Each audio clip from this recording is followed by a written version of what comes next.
ሰላምና ጤና በያላችሁበት ይድረሳችሁ ውድን የተከበራችሁ ቤተሰቦቻችን እንደምን አላችሁልን? ከሁለተኛው የዩቲዩብ ቻናላችን አዲስ ስፖርት ልዩ የተለያዩ ስፖርታዊ ጉዳዮችን ልናካፍላችሁ እነሆ በሁለተኛው የዩቲዩብ ቻናላችን ዳግም ተገናኘን። ስለምታደምጡን ቆይታችሁን ከኛ ጋርም ስለምታደርጉ እጅጉን ከልብ አድርገን እናመሰግናለን። በዛሬ ፕሮግራማችን በርከት ያሉ ሀሳቦችን ወደ እናንተም የምናደርስ ነው የሚሆነው ውድ ቤተሰቦቻችን። እናንተም ቪዲዮአችንን ላይክ ቻናላችንን ደግሞ ሰብስክራይብ እያደረጋችሁ ቆይታችሁን ከኛ ጋር እንድታደርጉ በአክብሮት ነው የምንጋብዘው። ፉአድ ባህሩ የዛሬውን ፕሮግራም እየመራው ከእናንተ ጋር ቆይታን የማደርግ ይሆናል። በዛሬ ፕሮግራማችን እንዳልኳችሁ አርሰናልን፣ ማንቸስተር ዩናይትድን፣ ቼልሲን፣ ሊቨርፑልን ሌሎችም የአውሮፓ ታላላቅ ክለቦችን የተመለከቱ እጅግ በርከት ያሉ ስፖርታዊ ጉዳዮችን የምናነሳ ነው የሚሆነው። ስለምታደምጡኝ ከልቤ አድርጌ እያመሰገንኩኝ በቀጥታ ወደ ዛሬ ፕሮግራማችን የምናመራ ይሆናል።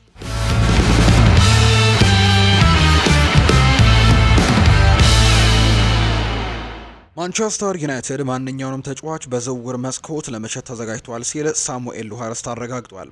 ማንቸስተር ዩናይትዶች ያሳለፉትን መጥፎ የውድድር ዘመን ተከትለው በክረምቱ ሌላ ቡድን እንደገና መገንባት ይፈልጋሉ።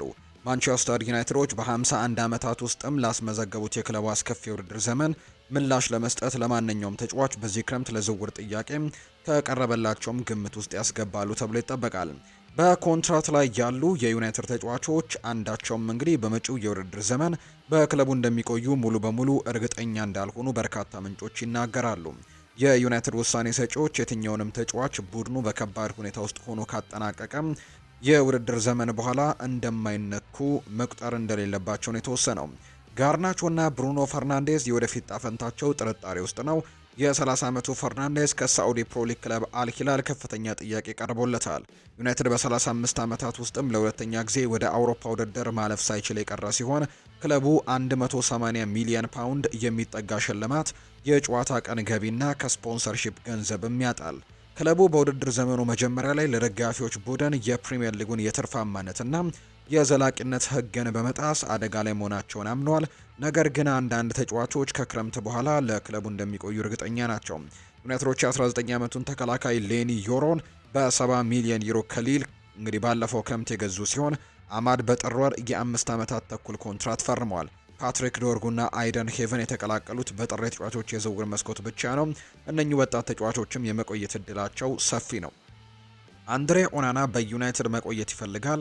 የ29 ዓመቱ ኦናና በአውሮፓ እንግዲህ ለመሸጥም ዩናይትድ ይቸገራል። ነገር ግን የሳዑዲ ክለቦች ፍላጎት ሊኖር ይችላል። ዩናይትዶች አዲስ ግብ ጠባቂ ለማምጣት ቢፈልጉም ኦናና መልቀቅ ካልቻለ ኦናና በቡድናቸው ይዘው ለቀጣዩ የውድድር ዘመን እቅድም እያዘጋጁ ሊሆን ይችላል። ዩናይትዶች በውሰት የሚጫወቱትን ማርከስ ራሽፎርድን፣ ጄደን ሳንቾን፣ አንቶኒን እና ታይለር ማላሺያን መሸጥ ይፈልጋሉ። በክለብ ውስጥ ያሉ ከፍተኛ ባለስልጣናችም አጥቂው በራስመስ ሆይለንድ እምነት አጥተዋል። ኮቢ ማይኖ በዚህ ዓመት መጀመሪያ ላይ ዩናይትድ ያቀረበለትን የኮንትራት የመክፈቻ ንግግር አልተቀበለም። በሩበን አሞሪም ስር ጀማሪ መሆኑም ዋስትና የለውም። ለኮቢ ማይኖ ወኪል ዳቪድ ሎኮውድም እንዲሁ በቅርብ ዓመታት የበርካታ የዩናይትድ አካዳሚ ተጫዋቾችን ውክልና ተረክቧል። ምናልባትም ለሽያጭ ሊያመቸው ይችላል ተብሎ ነው የሚታሰበው። ዩናይትዶች በጉዳት ከተቸገሩ ሉክ ሾው እና ሜሰን ማውንት ጋር ሊለያዩ ዝግጁ ናቸው። ሊሳንድሮ ማርቲኔስ በየካቲት ወርም ጅማቱ ላይ ጉዳት ቢደርስበትም ምናልባት በቀጣይ ዓመት ልንመለከተው እንችላለን። በተረፈ ግን ሁሉም ተጫዋቾች ለሽያጭ መቅረባቸውን ማንቸስተር ኢቭኒንግ ኒውስ አረጋግጧል የሚል መረጃ ነው እየወጣም የሚገኘው። አርሰናል ፖርቱጋላዊውን ኮከብ ለማስፈረም ፍላጎቱ አለው።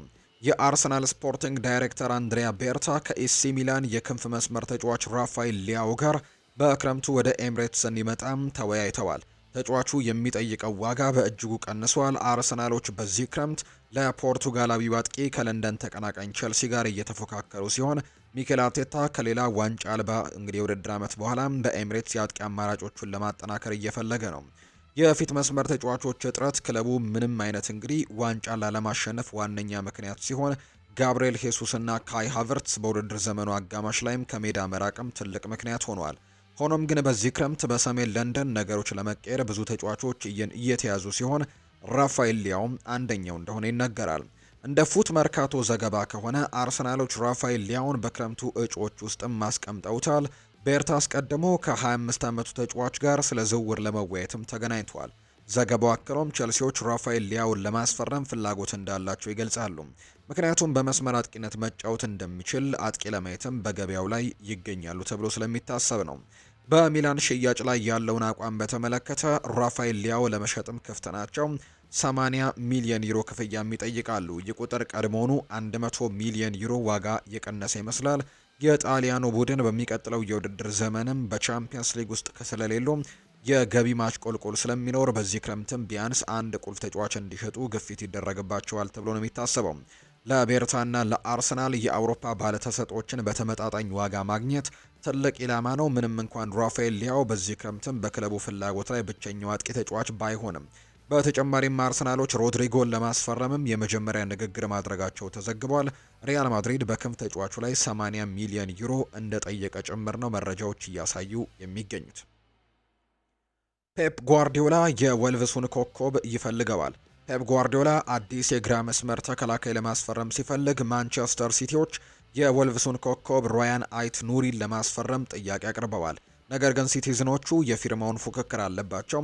ሲቲ በሚቀጥለው የውድድር ዘመን ለፕሪሚየር ሊጉ ሻምፒዮንነት ለመፋለም ሲፈልጉ በበርካታ ቦታዎች ላይም ተጫዋቾችን ለማስፈረም አቅደዋል። አይት ኑሪ በእጩ ዝርዝራቸው ውስጥ ከፍተኛ ደረጃ ላይ ይገኛል። የ23 ዓመቱ ተጫዋች በዚህ የውድድር ዘመን በሁሉም የውድድር ዓመት 41 ጨዋታዎች ላይ 5 ጎሎችንና 7 አሲስቶችንም አድርጓል። እንደ ታማኙ ጋዜጠኛ ፋብሪዚዮ ሮማኖ ገለጻ ከሆነ ማንቸስተር ሲቲ በዚህ ክረምት አይት ኑሪን ለማስፈረም ከባድ ተፎካካሪ ሆነው ብቅ ብለዋል። የዝውውር ንግግሮች በመካሄድ ላይ ናቸው እየተባለም ይገኛል። ማንቸስተር ሲቲዎች እንግዲህ አይት ኑሪን የስምምነት ቅድመ ሁኔታዎችን ጠይቀዋል ሲል ፋብሪዚዮ ሮማኖ በኤክስ ገጹ ላይ ተናግሯል። አይት ኑሪ በግራ መስመር ቦታ በዝርዝሩ ላይ ከፍ ያለ ተጫዋች ነው። እናም ደግሞ ንግግሮች እንደሚቀጥሉም ይጠበቃል ተብሎ ይታሰባል። የአይት ኑሪ የወልቭስ ኮንትራት በሚቀጥለው ዓመት ያበቃል። ነገር ግን ክለቡ ስምምነቱን ለሌላ ዓመትም የማራዘም አማራጭም አለው። ይህም ዋጋውን ለማሳደግም ይጠቅማቸዋል። ዘገባዎች እንደሚያሳዩት አልጄሪያዊውን ኢንተርናሽናል ከሞሊኒው ስቴዲየም ለመውሰድም 45 ሚሊዮን ፓውንድ ሊያስፈልግ እንደሚችል ነው የሚያምኑት። ጋርዲዮላ ከሄስኮ ግቫርዲዮል ጋር የሚፎካከር አዲስ የግራ መስመር ተከላካይ ይፈልጋል። ይህም ክሮኤሽያዊው በሚቀጥለው የውድድር ዘመን ወደ መሃል ተከላካይ ቦታ እንዲገባ ያስችለዋል። ሲቲ በቅርብ ወራት ውስጥም ከበርካታ ኢላማዎች ጋር ስሙ ሲያያዝ ቆይቷል። በየካቲት ወርም የቲም ቶክ ዘገባ ዘጋቢው ሩዲ ጋሌቲ እንደገለጸው ከሆነ የኤሲ ሚላኑ ቲዮ ሄርናንዴስ ግምት ውስጥም ገብቶ ነበር። የዩቬንቱሱ ኮከብ አንድሪያ ካምቢያሶ በሲቲ እጩዎች ዝርዝር ውስጥም ይገኛል። ጋዜጠኛ ቤን ጃኮብስ እንደዘገበው ከሆነ ሲቲ በ25 ዓመቱ ላይ ያለው ፍላጎት ተጨባጭ ነው ብሎ እንዲሁ ያምናል። ካምቢያሶ የአይት ኑሪ አይነት እንግዲህ ዋጋ አለው። ካምቢያሶ ወደ 50 ሚሊዮን ፓውንድ እንደሚገመትም ይታመናል ተብሎ ነው የሚጠበቀው። ሲቲዎች ዝውውሩን በተቻለ ፍጥነት ለማከናወንም ፍላጎቱ አላቸው። ከፊፋ የዓለም ክለቦች ዋንጫ በፊት በልዩ የዝውውር መስኮት ላይ ተጨባጭ እንቅስቃሴዎችን ሊያደርጉ ነው። ሆኖም ግን ሲቲ አይት ኑሪ የሚፈልገው ብቸኛው ክለብ አይደለም። ምንም እንኳን ከፍተኛ የግራ ተከላካይ ኢላማቸው የቦርንመዙ ሚሎስ ኪርኬዝ ቢሆንም ሊቨርፑሎች ግን ከወልቭስ ተጫዋቾች ጋርም በእጅጉ ተያይዘዋል። ቶትናሞች አይት ኑሪን እንደሚፈልጉ ነው መረጃዎች እያሳዩ የሚገኙት። ማንቸስተር ዩናይትድ ከአጥቂ ዝውውር ለመውጣት ተቃርበዋል። የማንቸስተር ዩናይትድ አዲስ አጥቂ ማፈላለግ ሂደት የቀጠለ ቢሆንም እንደሚያሳዩት መረጃዎች ከሆነ የስፖርቲንግ ሊዝበኑ ቪክተር ዮከርሽ ዝውውር ላይ አሁን ላይ ከማንቸስተር ዩናይትድ ራዳር ውጪ ለመሆን ቅርብ ነው። የማንቸስተር ዩናይትድ ፊት መስመርን ለማጠናከር እንደ ዋና ኢላማ ለረጅም ጊዜ ቢወሰድም አሁን ላይ ግን ስዊድናዊው የፊት መስመር ተጫዋች የክለቡ ቀዳሚ ኢላማ አይደለም። የስካይ ስፖርት ጋዜጠኛ ፍሎሪያን ፕሌተንበርግ እንዳለው ከሆነ ዩናይትዶች አሁን ላይ የስፖርቲንጉን ድንቅ አጥቂ ቪክተር ዮከርሽን ለማስፈረም ፉክክር ውስጥ አይደለም ሲልም ነው የገለጸው። ማንቸስተር ዩናይትድ በማቲያስ ኩኛህና በሊያም ዴላፕ ላይ ትኩረት አድርገዋል። ማቲያስ ኩኛህን ለማስፈረምም እጅጉን ቀርበዋል። ሊያም ዴላፕን ግን ማጣታቸው እየተገለጸ ይገኛል። ሌሎች ተጫዋቾችን አሁን ላይ ደግሞ በአጥቂ ቦታ ላይ ይመለከታል ተብሎ ነው የሚታሰበው። ቪክተር ዮከርሽ በፖርቱጋል አስደናቂ የውድድር ዘመንን አሳልፏል። በሁሉም ውድድሮች ላይ 54 ግቦችን ለስፖርቲንግ ሊዝበን አስቆጥሮ ፕሪሜራ ሊጋን እንዲያሸንፉም አግዟቸዋል። የቪክተር ዮከርሽ ድንቅ ብቃት እንደ አርሰናል፣ ቸልሲና ዩናይትድን ጨምሮ በተለያዩ ክለቦች ፍላጎት ውስጥም እንዲገባም አድርጎታል ነው የተባለው። ሆኖም ግን ለጉዳዩ ቅርበት ያላቸው ምንጮች እንደሚሉት ከሆነ ዩናይትድ በዴላፕ ላይ የበለጠ ፍላጎት አላቸው። የቪክተር ዮከርሽ ፍለጋ ለጊዜው ቆሟል። የ26 ዓመቱ የስዊድን ኢንተርናሽናል 100 ሚሊዮን ዩሮ የውል ማፍረሻ አለው። ነገር ግን ከዚህ ባነሰ የዝውውር ዋጋ ሊጠናቀቅ ይችላል። ነገር ግን ቪክተር ዮከርሽም የኦልትራፎርድ እንቅስቃሴን የመጨረስ ፍላጎት የለውም ተብሎ ነው የሚታሰበው። ቪክተር ዮከርሽ በዚህ ወቅት ወደ ኦልድ ትራፎርድ ለመዘዋወር ቅድሚያ እንደማይሰጥ የታወቀ ሲሆን ይህም የተለየ ፕሮጀክትን እንደሚመርጥ ነው የሚያሳየው። በዚህ ጊዜ አጥቂው የሚኬል አርቴታን ቡድን እንግዲህ ለመቀላቀልም ወደ አርሰናል የሚያቀና ይመስላል። ዩናይትዶችን በተመለከተ የማቲያስ ኩኛ ስምምነት ከፍተኛ ደረጃ ላይ የሚገኝ ሲሆን ክለቡ በሩበን አሞሪም መሪነት ቡድናቸውን በአዲስ መልክ ለመቀየርም የሚያደርጉት ጥረትን ያሳያል ተብሎ ነው የሚጠበቀው። ቸልሲዎች በአማካዩ ውል ላይ እድገት እያሳዩ ነው። ቸልሲዎች ከሞይስ ካይሴዶ ጋር በአዲስ የረጅም ጊዜ ኮንትራት ላይ መደበኛ ንግግሮችን ለመክፈትም በዝግጅት ላይ ሲሆኑ በመጪዎቹ ወራት ውድድር እንደሚካሄድም ይጠበቃል ሲል ፋብሪዚዮ ሮማኖ ተናግሯል። የክለቡ ፍላጎት የኢኳዶሩን አማካይ የወደፊት እጣ ፈንታ ማረጋገጥ እንደሆነ ነው የሚነገረው። በእንግሊዝ ሪካርድ 115 ሚሊዮን ፓውንድ ከብራይተን ወደ ስታንፈርድ ብሪጅ የደረሰው ካይሴዶ በቸልሲ የመሃል ሜዳ ወሳኝ እንግዲህ ሰው ሆኗል። ምንም እንኳን የሰማዮቹ የውድድር ዘመን አስቸጋሪ የነበረ ቢሆንም የ23 ዓመቱ ወጣት ግን ኳስን የማሸነፍ ብቃቱና ከኳስ ጋር መረጋጋትን እያሳየ ዓመቱን አጠናቋል። ተጫዋቹ ከቅርብ ጊዜ ወዲህ ያሳየው እንቅስቃሴ ክለቡ ለወደፊቱ ዋና ሰው አድርጎ ለመመልከቱ ዋነኛ የበለጠ ነገርን አጠናክሮለታል። ቸልሲዎች ካይሴዶን እንደ ትልቅ አማካይ አድርገው የሚመለከቱታል። እናም ለቡድን ያለውን ጠቀሜታ የሚያንጸባርቅም የተሻሻሉ ውሎችም ሊሰጡት ይፈልጋሉ። ለተጫዋቹ አሁን ያለው ኮንትራቱ እስከ 2031 ድረስ የሚቆይ ሲሆን ለተጨማሪ ዓመት አማራጭን የሚጨምር ውልም ይፈልጋሉ። ቸልሲዎች ምርጡን ተጫዋቻቸውን በክለቡ ለረጅም ጊዜም እንዲቆይ ፍላጎት እንዳላቸው ጭምር ነው የሚነገረው። ሰማያዎቹ በቡድን ውስጥ መረጋጋትን መፍጠርና የወደፊት ቁልፍ ተጫዋቾችን ከዝውውር ላይ ስማቸው እንዳይነሳም ይፈልጋሉ። ቸልሲዎች ለካይሴዶ ከፍተኛ ግምት ሰጥተዋል። እናም የወደፊት ህይወቱን በቸልሲ ማረጋገጥ ይፈልጋሉ። ካይሴዶ በምዕራብ ለንደኑ ቡድን በጥሩ ሁኔታ መኖር እየጀመረ እንደሆነ ይታወቃል። ለውይይትም ክፍት እንደሆነ ነው ዘገባዎች አሁን ላይ እየጠቆሙ የሚገኙት። የተጫዋቹ ካምፕ ከቅድመ ውድድር በፊትም ከቸልሲ ባለስልጣናት ጋርም እንደሚገናኙ እየተገለጸ ይገኛል። ንግግሮች በክረምት ጊዜም ሊፋጠን ይችላል። ሁለቱም ወገኖች ስምምነት ላይ ከደረሱ አዲሱ ውል ከኤንዞ ፈርናንዴዝ እና ከሮሚዮ ላቪያ ጋርም አሁን ላይ እንግዲህ እየተሰራ እንደሆነ ነው ዘገባዎች የሚያሳየው። በቸልሲ የወደፊት የመሃል ሜዳ ሞተር ለመሆንም ሚናውን በድጋሚ ይረከባል ተብሎ ነው የሚጠበቀው።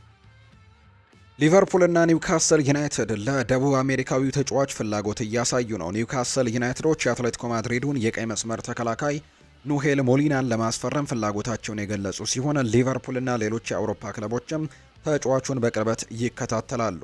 የፕሪሚየር ሊግ ቡድኖች እሱን ለማስፈረም ስለሚፎካከሩ የሞሊና የወደፊት እጣ ፈንታ ላይ እርግጠኛ አለመሆንም አለ። ሊቨርፑልና ኒውካስል ዩናይትድ የእርሱን ፊርማ ማግኘት ከሚፈልጉ ክለቦች መካከል መሆናቸውን ምንጮች ለከቼንድ ኦፍሳይድ አሳውቀዋል። የቲኖ ሊቨርማንቶ ቆይታም ጥርጣሬ ውስጥ መግባትን ተከትሎ ኒውካስል ዩናይትድ ሌላ የቀይ መስመር ተከላካይን ወደ ቡድኑ ለመጨመርም በቁም ነገር እያጤኑበት ሲሆን የ27 ዓመቱ አርጀንቲናዊ ተከላካይ እንደ ጥሩ አማራጭም ይመለከቱታል።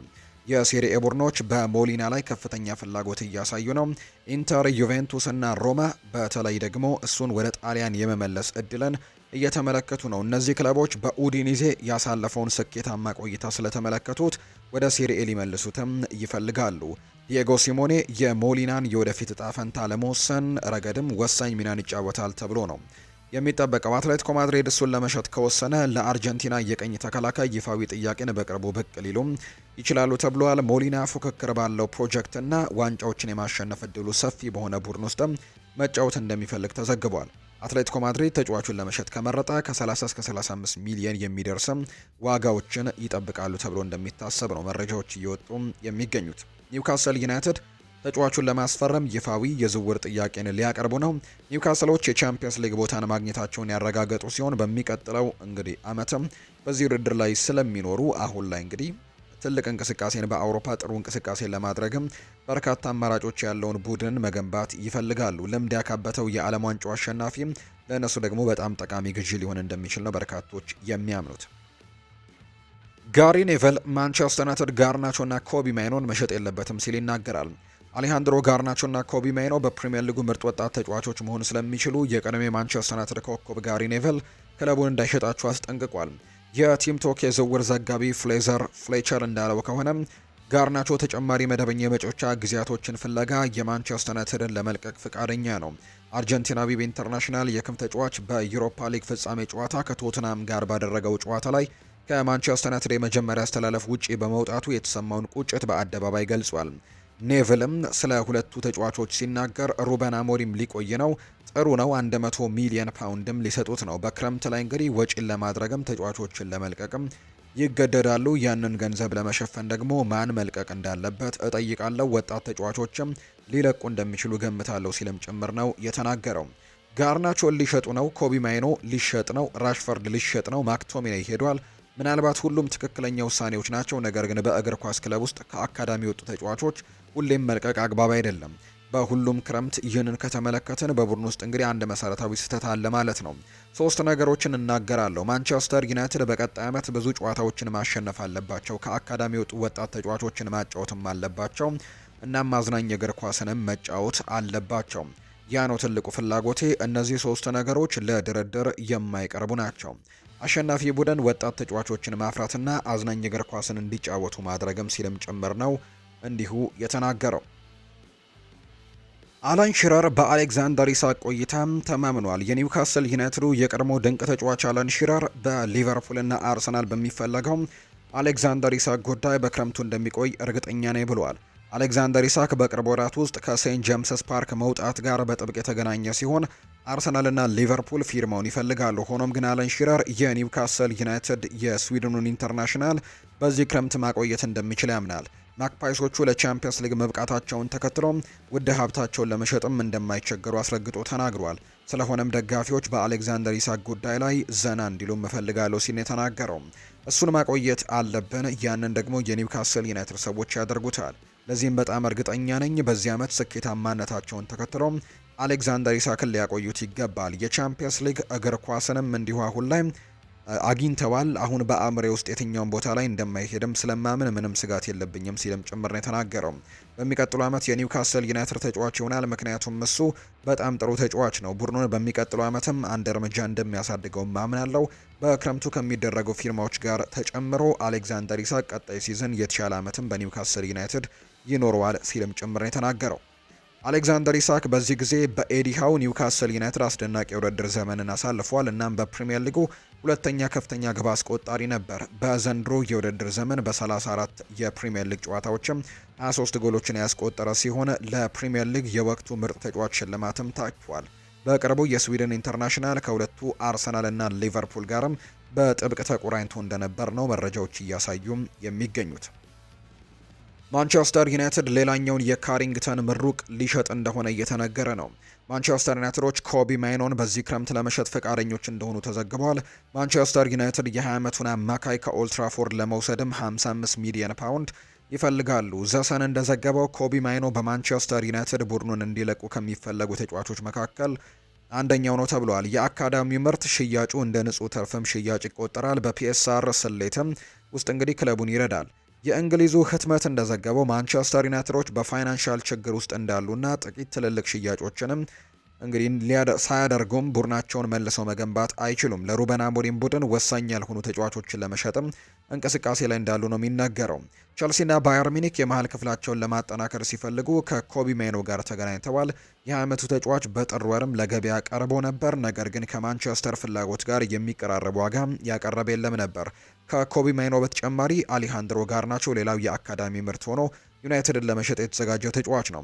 አርጀንቲናዊው የክንፍ መስመር ተጫዋች በዩሮፓ ሊግ በቶትናም ሆትስፐርስ ከተሸነፉ በኋላ ቅሬታውን በሩበን አሞሪም ላይ በይፋ ያቀረበ ሲሆን ዘ አትሌቲክ እንደዘገበው ከሆነ ፖርቱጋላዊው አሰልጣኝ አዲስ ክለብ እንደሚፈልግ ከወዲሁ ነግሮታል። ስለሆነም መጪዎቹ ወራት ለሁለቱም ተጫዋቾች ሽያጭም እጅጉን ወሳኝ ይሆናሉ ተብሎ ነው የሚጠበቀው። ኮቢ ማይኖ በኮንትራት ጉዳይ አንዳንድ ይፋዊ ድርድሮችን ማድረግ ጀምሮ እንደነበር ይታወሳል። ነገር ግን ሁሉም ድርድሮች አሁን ላይ ቆመዋል። ተጫዋቹ በአዲስ ኮንትራት የጠየቀው ዋጋ ከፍተኛ ነው። ዩናይትዶች በክረምቱ ከኮቢ ማይኖ ጋርም በመለየት ተተኪዎችን ለማምጣትም እንደሚያስቡ ጭምር ነው ዘሰን እያስነበበም የሚገኘው።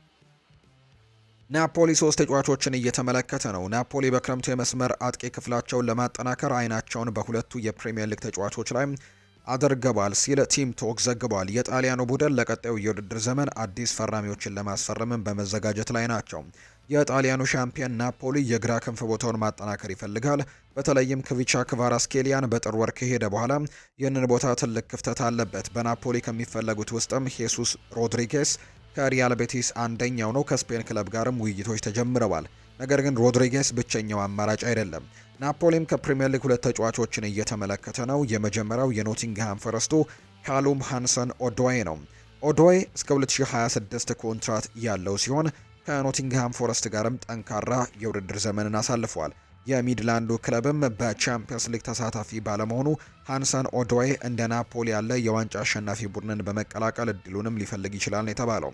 እስካሁን ምንም አይነት ንግግሮች አልተጀመሩም። ነገር ግን የጣሊያኑ ክለብ ስለ ስምምነት ቅድመ መረጃንም ሰብስበዋል። በናፖሊ ፍላጎት ላይ ያለው ሌላኛው ስም አሌሃንድሮ ጋርናቾ ነው። ናፖሊ ቀድሞውኑ 50 ሚሊዮን ዩሮ በጥር ወር እንግዲህ ቢያቀርብም ማንቸስተር ዩናይትዶች እሱን ለማቆየት ግን ወሰነው እንደነበር ነው ዘገባዎች የሚያሳዩት። አሁን ላይ ከሁለተኛው የውድድር ዘመን በኋላ በአሰልጣኝ ሩበን አሞሪም ስር ጋርናቾ የፕሮጀክቱ ዋነኛ ሰው አይደለም። 60 ሚሊዮን ዩሮ ዋጋ ከመጣ ማንቸስተር ዩናይትዶች አርጀንቲናዊውን ለመሸጥም ክፍት ነው። ናፖሊ አዲስ ጥያቄን ለማቅረብም እየገመገመ ነው። ቲም ቶክ እንዳለው ከሆነ ዩናይትዶችን ለቆ ይሄዳል ተብሎ የሚጠበቀው ጋርናቾ ማረፊያው ሴሪኤ እንደሚሆን ተገምቷል። አትሌቲኮ ማድሪድም ጋርናቾን ይፈልጋሉ። ስማቸው ያልተጠቀሰ የቡንደስሊጋ ክለቦችም እንዲሁ ተጫዋቹን ይፈልጉታል። ጋርናቾ ወይም ሃንሰን ኦዶይ የሚለው ውሳኔ በቅርቡ ይታወቃል።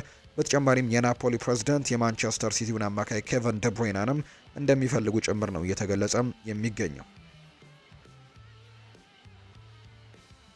አልሂላል የኢንተር ሚላኑን አለቃ ይፈልጉታል። ማንቸስተር ዩናይትዶች ከዚህ ቀደም የኢንተር ሚላኑን አለቃ ሲሞኔ ኢንዛጊን ለማምጣት ተያይዘው ነበር። አሁን ላይ ደግሞ በሳዑዲ አረቢያ እንግዲህ ይህ አሰልጣኝ እንደሚፈለግ ነው እየተገለጸ የሚገኘው። በሳዑዲ አረቢያ ክለቦችም እየተፈለገ በመሆኑ በዚህ ክረምት ኢንተር ሚላንን ሊለቅ ይችላል ተብሎ ይታሰባል። ጣሊያናዊው በዚህ ሳምንት መጨረሻ በ3 የውድድር ዘመናት ለሁለተኛ ጊዜ የቻምፒየንስ ሊግ ፍጻሜ ውድድርን ይመራል። በአውሮፓ ቻምፒየንስ ሊግ የጣሊያኑ ቡድን ባየር ሚኒክን እና ባርሴሎናን በማሸነፍ ወደ ፍጻሜ የገቡ ሲሆን ከፈረንሳዩ ሻምፒዮን ጋርም ወሳኝ ጨዋታ ይጠብቃቸዋል ተብሎ ነው የሚታሰበው።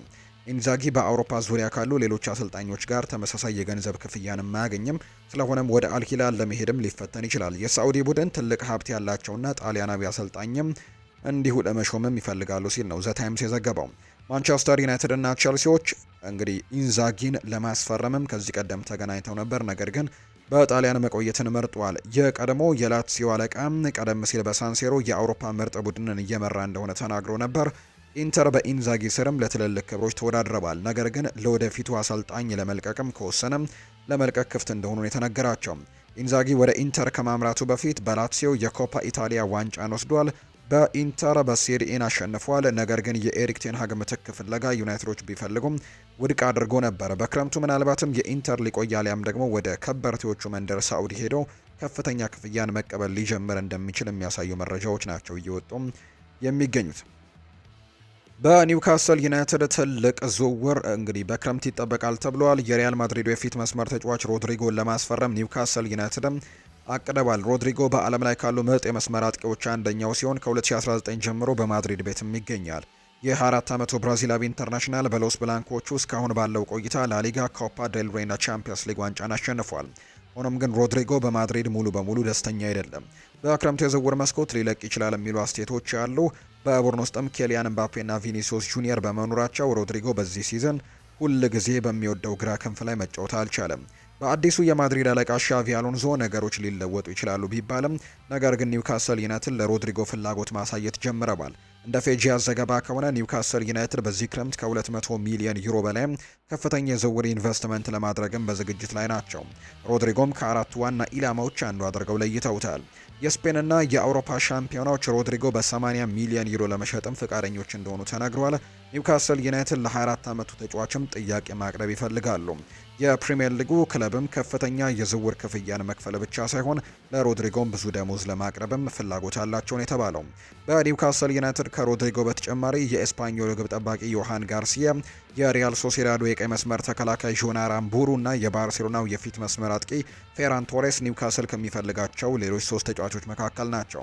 ኒውካስል በዘንድሮው የውድድር ዘመን በፕሪሚየር ሊጉ የደረጃ ሰንጠረዥ 5ኛ ደረጃን ይዞ በማጠናቀቅ ለ2025-26 የአውሮፓ ቻምፒየንስ ሊግ ማለፋቸውን ማረጋገጣቸው የሚታወስ ነው። ስለዚህ ትልልቅ ግዢዎችም በክረምቱ በማክፓይሶች ቤት ይጠበቃሉ ተብሎ ነው የሚታሰበው። ላትሲዮ ካስቴላኖስን ማቆየት ይፈልጋል። ኤቨርተንና ወልቭስ ደግሞ በዝውውር ውስጥም እየተወዳደሩ እንደሆነ ነው የሚነገረው።